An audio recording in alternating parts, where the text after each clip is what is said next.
नमस्कार दोस्तों, मैं प्राजक्ता योग विद्या चैनल में आप सभी का सहर्ष स्वागत करती हूँ। दोस्तों, आज का हमारा टॉपिक बेहद स्पेशल होने वाला है। वो उन लोगों के लिए है जो सीनियर सिटीजन है। तो आज का पूरा टॉपिक और जो आसन में दिखाने वाली हूँ वो स्पेशली सीनियर सिटीजन्स के लिए बनाया हुआ है और इसे हम लाइफ की सेकंड इनिंग्स भी कह सकते हैं। ये उम्र का वो पड़ाव है जहाँ पे रिटायरमेंट के बाद हमारी पारिवारिक जिम्मेदारी काफी हद तक कम हो चुकी है और हमारा कामकाज का बोझ भी काफी हद तक कम हो चुका है। अब हमारे खुद के लिए हमारे पास काफी समय बच जाता है। तो ये समय का हमें सही से यूटिलाइज करना है, हमें खुश रहना है, हमें फिट रहना है और हमें एक्टिव रहना है। जो बीमारी लग चुकी है उसे कंट्रोल में रखना है और जो बीमारी आने वाली है उसे पहले ही हमें बचाव करना है। तो ये पॉसिबल तभी होगा जब हम योगाभ्यास करेंगे, प्राणायाम करेंगे, अपना डेली रूटीन सही से रखेंगे, व्यायाम करेंगे और पर्याप्त नींद लेंगे, मन शांत रखेंगे, सही से पौष्टिक आहार लेंगे और रेगुलर डॉक्टर का चेकअप करेंगे। दोस्तों, उम्र जैसे जैसे बढ़ती है तो काफी सारी स्वास्थ्य संबंधी बीमारियों से हम परेशान होने लगते हैं, जैसे मोटापा आता है, श्वसन संबंधी बीमारियां हमें घेर लेती है, हमारा पोस्चर खराब होता है, हमेशा घुटनों में दर्द होता है, कंधों में, गर्दन में दर्द होता है, हाथ पांव में सुन्नपना आता है, हाथ पांव की ताकत कम होती है, मन हमेशा अशांत रहता है, नींद कम आती है, हमेशा हम परेशान रहते, या तो हम एकदम शांत हो जाते या हमेशा चिड़चिड़े बन जाते हैं। तो उन प्राणायामों का और आसान आसान योगाभ्यास करने के बाद हमारे शरीर में अच्छे से ब्लड सर्कुलेशन होगा, हमारा पोस्चर करेक्ट होगा, शरीर में बैलेंस बना रहेगा, हमें अच्छी नींद के लिए इन योगाभ्यास का उपयोग होगा। आज जो आसन मैं आपको आसान आसान दिखाने वाली है, इस करने के पहले आप अपने डॉक्टर की एक बार सलाह जरूर लीजिए और डिस्क्रिप्शन में मैंने सूक्ष्म व्यायाम और प्राणायाम में अनुलोम विलोम की लिंक शेयर की है, उसे इन अभ्यासों के पहले आप जरूर से कीजिए, उसको आप रेगुलरली 2 बार कीजिए। तो चलिए शुरू करते हैं उन योगाभ्यास का अभ्यास जो बेहद आसान है, जरूरी है और बेहद सुरक्षित भी है। तो इस तरह से पालथी मारकर आप मैट के ऊपर बैठिए या अपने बेड के सोफे के ऊपर बैठिए या कुर्सी के ऊपर बैठिए। तो हो सके तो जहां पे आपको सुरक्षित लगा और आप कंफर्टेबली बैठ सकते उस जगह पे बैठना है। इस तरह से दोनों हाथों को शरीर के बाजू में रखना है और सांस भरते हुए राइट हाथ को अच्छे से ऊपर की ओर खींचना है और सांस को बाहर छोड़ते हुए एक्सेल करते हुए bend toward left side. Normal breathing के साथ इसको 5 से 10 काउंट तक होल्ड करना है। सांस भरते हुए धीरे से ऊपर आ जाएंगे। अब सांस भरते हुए लेफ्ट हैंड अप और एक्सेल करते हुए बेंड टुवर्ड राइट साइड। इससे हमारे साइड फैट्स घटेगी और हमारे हाथों में अच्छे से ताकत बढ़ने लगेगी। धीरे से सांस भरते ऊपर और सांस छोड़ते हुए दोनों हाथों को धीरे से नीचे लेके आएंगे। अब हम अगला अभ्यास करने वाले हैं पश्चिमोत्तानासन। इससे क्या होगा, हमारे डाइजेशन अच्छे से इंप्रूव होगा और हमारा शरीर का पोस्चर भी अच्छे से इंप्रूव होगा। तो इस तरह से एक तकिया के ऊपर आप बैठेंगे ताकि आपकी पीठ नीचे गिरे ना, पीठ सीधी रहेगी। सांस भरते हुए धीरे से दोनों हाथों को ऊपर लेना है और सांस छोड़ते हुए चेस्ट को आगे करते हुए, अगर अंगूठे पकड़ सकते हैं तो अंगूठे पकड़ने की कोशिश कीजिए, नहीं तो इस तरह से घुटने के ऊपर हाथ रखते हुए पांव की उंगलियों को अपनी ओर खींचते हुए आसन को नॉर्मल ब्रीदिंग के साथ होल्ड कीजिए।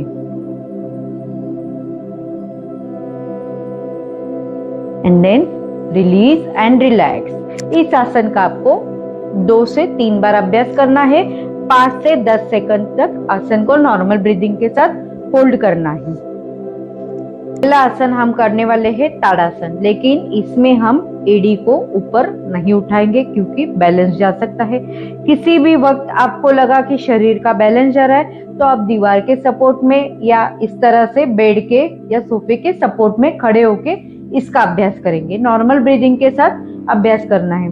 इस तरह से पाँव में 1 फीट का अंतर रखिए। सांस भरते हुए धीरे से दोनों हाथों को ऊपर लीजिए और इंटरलॉक योर फिंगर्स। एक बिंदु पे नजर स्थिर करते हुए धीरे से दोनों हाथों को ऊपर खींचना है। पेट से हाथों को ऊपर की ओर खींचना है और फिर रिलीज करना है, मतलब हाथ नीचे नहीं लाना है, सिर्फ उसका खिंचाव कम करना है।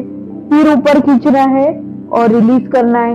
इस क्रिया को आप 10 से 20 बार अपनी क्षमता के अनुसार करिए। फिर धीरे से दोनों हाथों को नीचे लेके आइए। अब हम अगला आसन करने वाले हैं तिर्यक ताड़ासन, लेकिन इसको थोड़ा वेरिएशन के साथ करेंगे।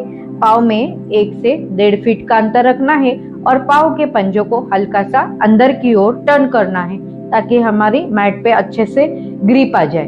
अब दोनों हाथों को इस तरह से, दोनों हथेलियों की उंगलियों को एक दूसरे की ओर इस तरह से रखना है छाती के सामने और सांस छोड़ते हुए धीरे से लेफ्ट साइड टर्न करना है। इससे भी हमारा डाइजेशन अच्छे से इंप्रूव होगा।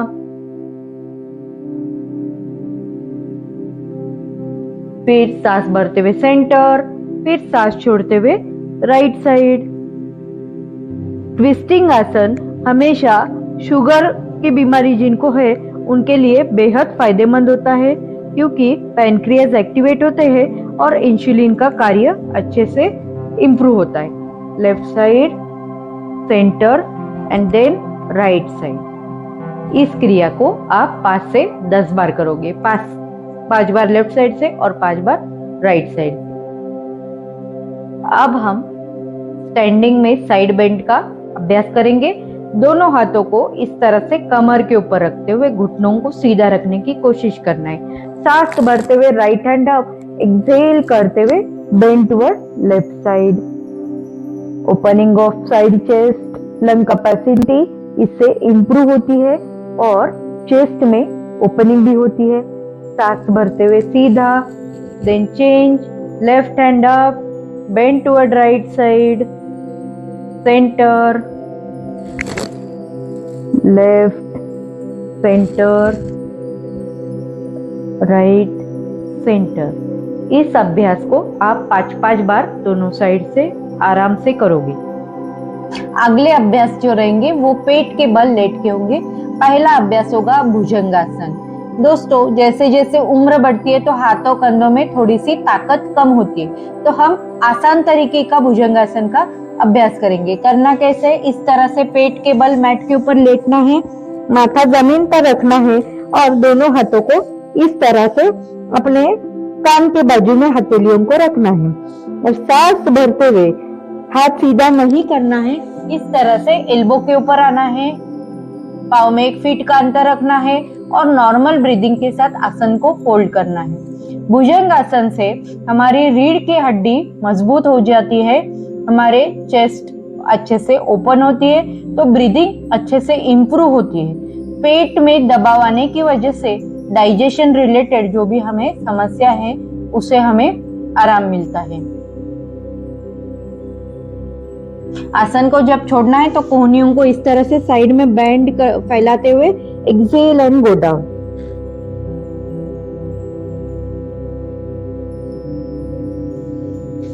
अब हम अगला अभ्यास करने वाले हैं अर्धशलभासन। अर्धशलभासन से हमारे कमर में जो भी स्टिफनेस है वो दूर हो जाता है। कमर दर्द, साइटिका पेन में इसे हमें बेहद आराम मिलता है। हम एक अर्धशलभासन करेंगे और तिर्यक शलभासन करेंगे।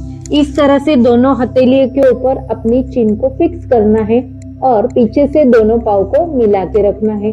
सांस भरते हुए जितना लेफ्ट पाँव ऊपर उठा सकते हैं उतना ही ऊपर उठाएंगे और फिर नीचे, then right up, left, right. इस क्रिया को आप 5 बार लेफ्ट से और 5 बार राइट से करोगे। अब हम करने वाले हैं तिर्यक शलभासन। इस तरह से लेफ्ट लेग को राइट साइड में लेके जाइए। साइटिका पेन, कमर दर्द के लिए तिर्यक शलभासन बेहद जरूरी है और बेहद लाभदायक भी है। Centre, then right to left. इस क्रिया को भी आप 5-5 बार लेफ्ट से और 5 बार राइट से करोगे। अब हम अगला अभ्यास करने वाले हैं। इस तरह से बुक पोज में आएंगे और एक एक पाव को अपने हील को, बटक्स को टच करने की कोशिश करनी। इससे हमारे पाव की स्ट्रेंथ बढ़ेगी, लोअर बैक में जो भी स्टिफनेस है, तनाव है, वो दूर हो जाएगा। इस तरह से बुक पोज में आई है और लेफ्ट राइट लेफ्ट राइट। इस क्रिया को अब 10 बार लेफ्ट से और 10 बार राइट से अल्टरनेट करना है, तो एक ही पाव पे प्रेशर नहीं आएगा। अगला अभ्यास हम करने वाले हैं वो स्पेशली घुटनों के लिए है।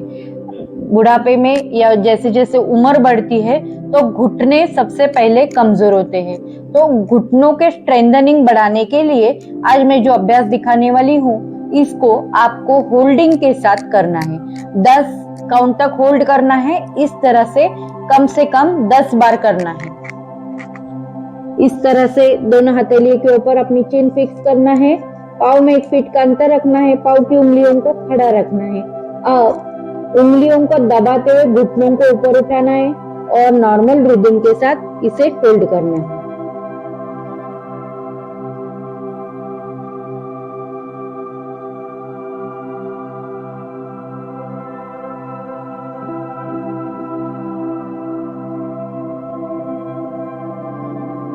And then relax.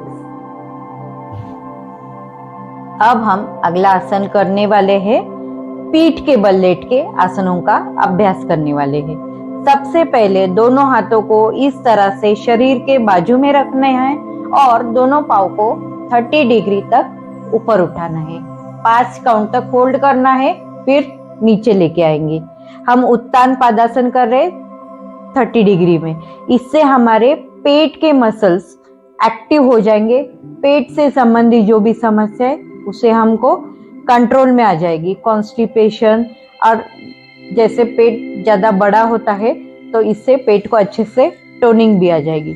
लेकिन जिनकी रिसेंटली पेट की सर्जरी हुई है, हार्ट पेशेंट, बीपी पेशेंट, इसको बेहद सावधानी से करेंगे। And then relax. इसको आप 2 बार करिए 5-5 काउंट में। शुरुआती दिनों में 3 या 5 काउंट तक ही होल्ड कीजिए। अब मैं आपको जो क्रियाएं दिखाने वाली हूँ उसे जानु संचालन सेट या कई जगह मरकट आसन भी कहते हैं। इस तरह से दोनों पाँव को घुटने में से फोल्ड करना है। हाथों का इंटरलॉक करते हुए दोनों हाथों को सर के नीचे रखना है और दोनों घुटनों को एक साथ लेफ्ट साइड में लेके जाना है और देखना है राइट साइड। इससे हमारे गर्दन से लेके एड़ी तक के सारे मसल्स में अच्छे से खिंचाव आती है और जो भी स्टिफनेस है वो दूर हो जाता है।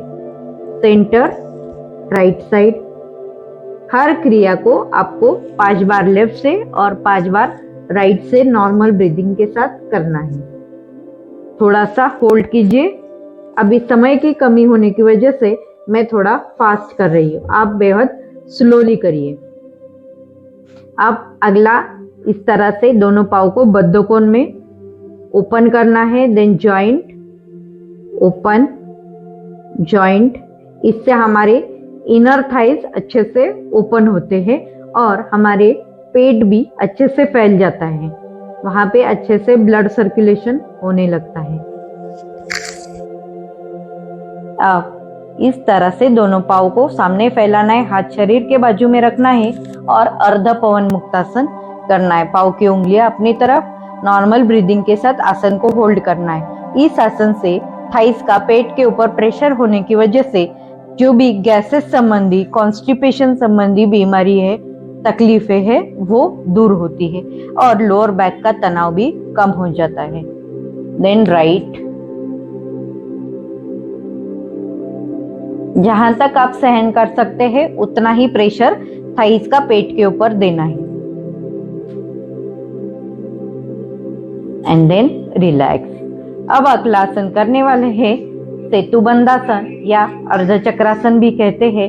इस तरह से पाँव को घुटने में फोल्ड करना है, दोनों हाथों को शरीर के बाजू में रखना है और अपने कैपेसिटी के अनुसार कमर को ऊपर की ओर उठाना है। चेस्ट अच्छे से ओपन हो रही है, पेल्विक रीजन अच्छे से ओपन हो रहा है। तो इंटरनल मेल में और फीमेल में जो भी रिप्रोडक्टिव ऑर्गन है उसका हेल्थ अच्छे से मेंटेन होता है ये आसन की वजह से।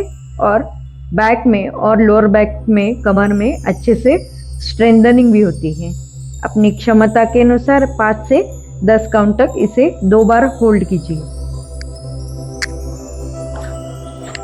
अब हम सबसे महत्वपूर्ण आसन करने वाले हैं, शवासन। लेकिन ये रेगुलर शवासन से थोड़ा सा हटके होगा, क्योंकि जब हमारी उम्र बढ़ती है तो हम हमेशा ये सुनने को मिलता है कि हमारे पाँव में दर्द होता है, घुटने में दर्द होता है, कमर में दर्द होता है। तो उसको निकालने के लिए इस तरह से बोल्स्टर को हम घुटने के नीचे रखेंगे और पाँव में मैट जितना अंतर रखना है, एड़ी को अंदर और पंजों को बाहर, दोनों हाथों को शरीर से हल्का सा दूर, हथेलियां आसमान की तरफ। अब हमें करना है इसमें भ्रामरी प्राणायाम का आवर्तन। इसमें हम 5 मिनट तक, या शुरुआती दिनों में आप 3 मिनट तक भी भ्रामरी का अभ्यास कर सकते हैं। भ्रामरी से क्या होता है, भ्रामरी के वाइब्रेशन से पूरा शरीर एकदम शांत हो जाता है, मन शांत होता है, पॉजिटिविटी क्रिएट होती है, जो हमारे इस उम्र में हमें पॉजिटिविटी और मन का शांत होना बेहद जरूरी है। तो इस तरह से दोनों आंखों को हल्के से बंद करना है, सांस लेना है और सांस छोड़ते हुए हमिंग साउंड यानी भंवरे के गुंजन की तरह आवाज करना है।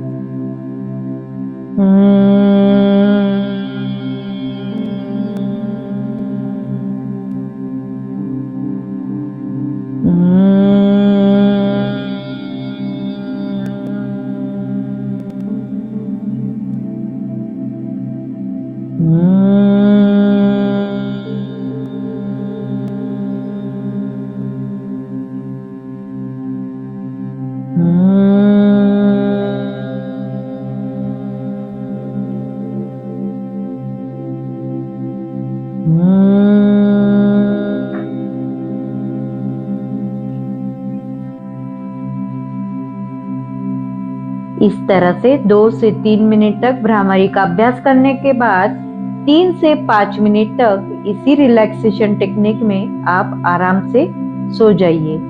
हाथों पाँव को पूरी तरीके से ढीला शिथिल छोड़िए। मन में किसी भी तरह का कोई विचार नहीं लाना है और हल्की सी मुस्कान के साथ शवासन में जाना है और पूरे शरीर को और मन को रिलैक्स करना है। तो दोस्तों, इस तरह से योगा फॉर सीनियर सिटीजन का आज का हमारा अभ्यास पूरा हो चुका है। तो अब आपको क्या करना है, इसको रोज आपको करना है। उसके पहले सूक्ष्म व्यायाम और अनुलोम विलोम प्राणायाम जरूर से कीजिए। लास्ट में इस तरह से अभ्यास होने के बाद शवासन विथ बोल्स्टर लीजिए और भ्रामरी का या ओमकार चैंटिंग का अभ्यास कीजिए। चैनल को लाइक, शेयर एंड सब्सक्राइब कीजिए। धन्यवाद।